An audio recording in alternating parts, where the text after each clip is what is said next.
तो निश्चित रूप से हम तो सभी परिचित हैं कि हमारे देश के सपूतों ने अपने जीवन को चलचित्र की भांति घूम जाता है कि चंद्रशेखर आजाद अपनी माता से मिलना ही छोड़ दिया था, उन्होंने अपने साथ ही रखना छोड़ दिया था। ऐसा नहीं था कि बेड़ियां थी उनको काटने के लिए। मेरे लिए सबसे पहले मेरी माँ मेरा देश है जिसको मुझे स्वतंत्रता की बेड़ियों से आज़ाद कराना। तो ये चीज़ें जो अभी राकेश जी ने भी कही, तो मैं भी, अब हमारे पास ऐसी परिस्थिति तो नहीं है कि हम बलिदान दें, क्योंकि हम स्वतंत्र थे अपने विचारों के लिए।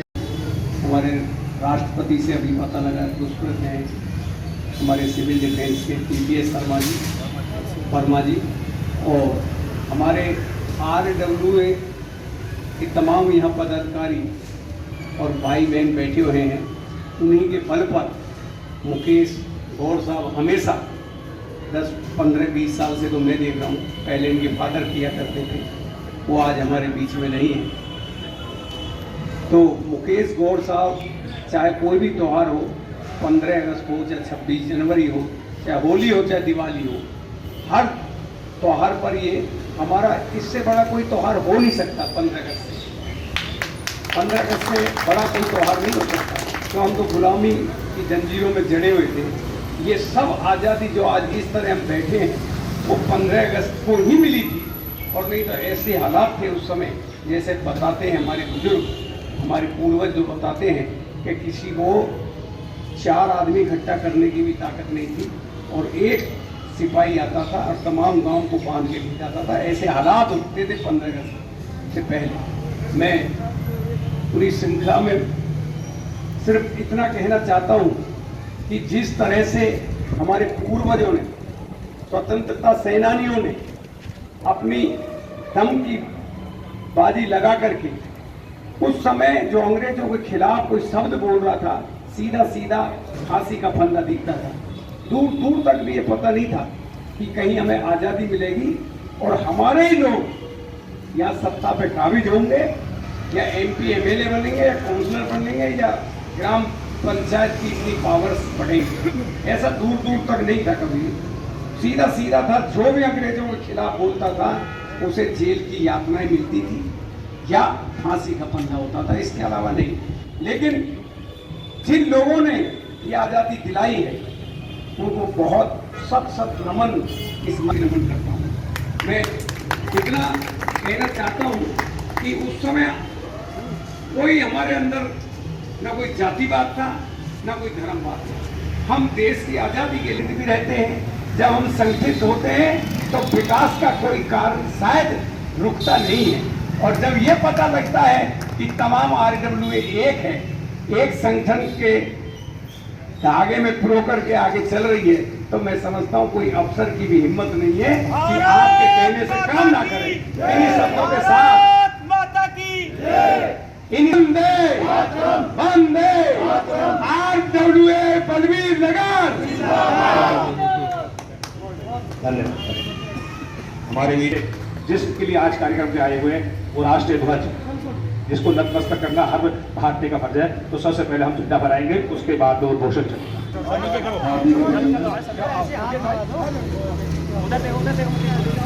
बहुत बढ़िया। गण गण मन अधिनायक जय हे, पंजाब सिंध गुजरात मराठा द्राविड़ उत्कल गंगा, विंध्य हिमाचल यमुना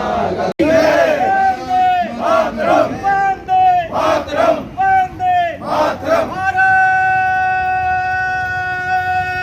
माता की जो तालियों के साथ अभिनंदन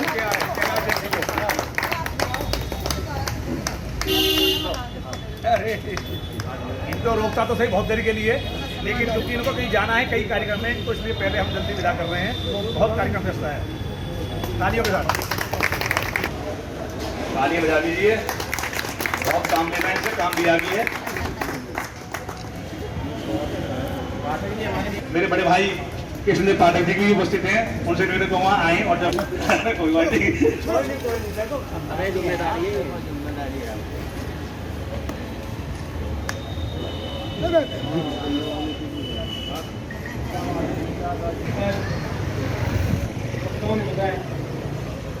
जिला में बलबीर नगर RWA द्वारा आयोजित ध्वजारोहण के कार्यक्रम में पधारे मेरे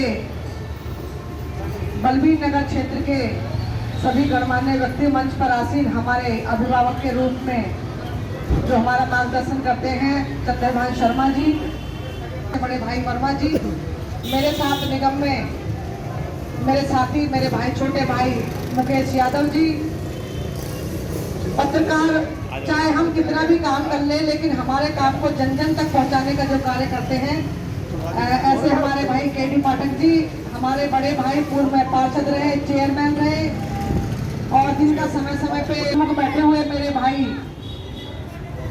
शिव कुमार कौशिक जी, हमारे मंडल के महामंत्री राकेश भारद्वाज जी, हमारे मंडल में मंत्री भाई विवेक शर्मा जी, अभी मेरे RWA के सदस्य के नाते यहाँ पे हैं भाई दिनेश मलिक जी। करती हूँ, अभिनंदन करती हूँ इस पावन बेला पर और सभी को 75वीं वर्षगांठ भारत जो आज़ादी की मना रहा है उसकी बहुत बहुत शुभकामनाएं देती हूँ।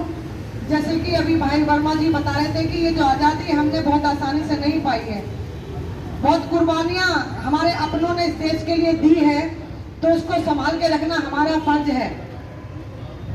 बॉर्डर पे तो हमारी सेना बैठी ही है, लेकिन आंतरिक सुरक्षा की हम सबकी जिम्मेदारी बनती है। सिर्फ बॉर्डर पे सेवा करना ही देश सेवा नहीं होता, देश के अंदर होने वाली घटनाओं पे नजर रखना, उसको देखना, उसको समझना भी एक बहुत बड़ी अपने आप में बात होती है, वो भी देश सेवा होती है। आप देश के लिए कुछ भी करें वो देश सेवा में ही गिना जाता है, क्योंकि 75वीं वर्ष जीवित है। क्योंकि अभी पीछे पूरा विश्व एक ऐसी बीमारी से ग्रसित हुआ जो दिखती तो नहीं थी, लेकिन उसने घात बहुत किया। हमारे बहुत सारे हमारे अपने बीच से चले गए, उनके लिए भी हम इस मंच के माध्यम से अपनी श्रद्धा सुमन अर्पित करते हैं कि ईश्वर उनको अपने चरणों में स्थान दे। साथ ही साथ खुद को भाग्यशाली समझते हैं, ईश्वर का धन्यवाद हम लोगों को करना चाहिए कि इतने पैंडेमिक के बाद हम लोग यहाँ पर आज बैठे हुए एक दूसरे के साथ में और 75वीं वर्षगांठ आज़ादी की हम लोग मना रहे हैं। सेवा हमारे लायक है। मैं हूँ, मेरे भाई मुकेश यादव हैं, हम दोनों निगम में हैं। कोई भी कार्य आपको है आप हम लोगों से संपर्क कर सकते हैं। बाकी हम दोनों का पूरा प्रयास रहता है कि हम क्षेत्र में अच्छे से अच्छा कार्य करें, आप लोगों के बीच में रहें, आप लोगों के सुख दुख में खड़े रहें। सही मायने में आज़ादी का मतलब सिर्फ ये नहीं है कि हमने झंडा फहरा लिया या हमने मंच के माध्यम से बोल दिया। आज़ादी का मतलब है कि हम अपने सामने वाले को एक अच्छा महसूस कराएं कि हम हैं तो आप चिंता ना करें। आज़ादी मुझे लगा दिवस की, क्योंकि आगे भी एक कार्यक्रम 2-3 कार्यक्रम है, तो मैं क्षमा चाहूँगी सभी से, लेकिन मैं पुनः आप सभी लोगों से मिलना चाहूँगी दोबारा से। हो सकता है घर पे भी आ सकती हूँ या फिर और किसी कार्यक्रम के माध्यम से आप लोगों से मिल पाएँ। ये एक अच्छा मंच है कि यहाँ पर हम लोग एक साथ सब लोगों से मिल पाते हैं। पुनः बहुत सारी शुभकामनाओं के साथ धन्यवाद। जय हिंद, जय भारत। ये प्रसिद्धि का हर एक को नहीं करते जो कार्य करते हैं। मंच पर बैठे हुए हमारे बुजुर्ग अंकल जी चंद्रभान जी, भाई अनिल मसीह जी, TP वर्मा जी, भाई और मेरे जितने भी सामने बैठे हैं सब मेरे भाई। मैं किसका नाम लूँ या सब इन लोगों को जानते हैं और इनको ऐसा कोई आदमी नहीं है जो इनको नाम से मैं जानता हूँ। एक छोटी बात होगी, मैं अपने बड़े भाइयों का अगर नाम लूँ तो सभी आज 75वीं वर्षगांठ पर जो हमारी आज़ादी की है सब इकट्ठे हुए हैं। तो सर्वप्रथम आप सब लोग मेरे साथ माँ भारती का एक नारा लगाएंगे। भारत माता की जय, भारत माता की जय, भारत माता की जय, वंदे मातरम, वंदे मातरम, इनकलाब जिंदाबाद, इनकलाब जिंदाबाद। के कोरोना काल में हम सब ने, चाहे वो राजनीतिक पार्टी हो चाहे वो RWA हो, सबने बढ़ चढ़ कर काम किया, सेवा भाव से काम किया, बिना किसी उसके कि मेरा नाम है, सबने एक दूसरे की मदद की।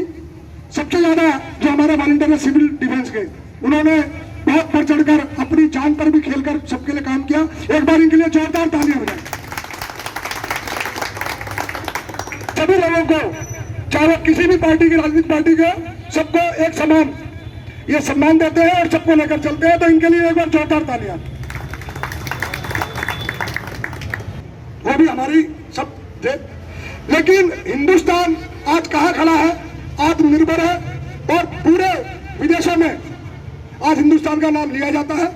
हमारी लोगों की सेवा, ईमानदारी से हम लोग अपने देश को कितनी तरक्की तक लेके आए हैं और आगे भी ऐसे ही सरकारें आएंगी, ईमानदार सरकारें सही चलेंगी और तरक्कियां होती रहेंगी। क्षेत्र का विकास कैसे करना है, इस पर सभी साथ रहें और जितने भी लोग चुन के आते हैं उनसे कैसे काम लेना है, उनका सहयोग लें और अपने बलबीर नगर को चमका के रखें। जय हिंद, जय भारत। धन्यवाद। सबको बराबर सम्मान दिया जाए, जो बहुत बड़ी बात है। और मैं यही कहना चाहूँगी कि जैसे कि वैसे सभी ने बता दिया है, हमारे शहीदों ने कितनी कुर्बानी दी हमारे देश के लिए। आज हमारे माननीय मंत्री श्री गोपाल राय जी द्वारा ध्वजारोहण उन शहीदों वीरों के नाम हैं जिनकी बलिदान की वजह से आज हम इस स्वतंत्रता की एक जो कहते हैं ना कि स्वतंत्रता का अनुभव कर रहे हैं, चाहे संविधान के रूप में, चाहे अपने मौलिक अधिकारों के रूप में। और इसलिए ये आज का दिन उन वीर शहीदों के नाम है। खाली उनके लिए ये दिन जो है उन वीरों के लिए नहीं है जिन्होंने हमें आज़ादी दिलवाई, उनके लिए भी है जो निरंतर अपना बलिदान दे रहे हैं, आज भी दे रहे हैं। जो हमारे वीर सिपाही सैनिक जो सड़क पर खड़े होकर अपना बलिदान दे रहे हैं और यहाँ पर उपस्थित जो हमारे सिविल डिफेंस के जो ये सदस्य हैं, अधिकारीगण हैं, इनको सबसे बड़ा सलाम है। क्योंकि इस कोरोना टाइम में अगर हम देखें तो सबसे बड़े जो हमारे देवता देवतुल्य जो पुरुष के रूप में उभरे हैं वो यही हैं। इन्हीं की तरफ हमारा सबसे ज़्यादा हमारी आँखें और हमारी निगाहें इन्हीं की तरफ टिकी हुई थी। इसलिए मैं इन्हें नमन करती हूँ, श्रद्धेय नमन करती हूँ। और अपने शब्दों को विराम में कुछ चंद पंक्तियों के द्वारा दूंगी। ए आज़ादी तेरी शान कभी न होने देंगे। उन वीर बलिदानों का बलिदान कभी अपमान न होने देंगे। जब तक इस रक्त में, जब तक इस शरीर में है रक्त की आखिरी बूंद, जब तक इस शरीर में है रक्त की आखिरी बूंद, ये भारत माता तुझे कभी झुकने न देंगे।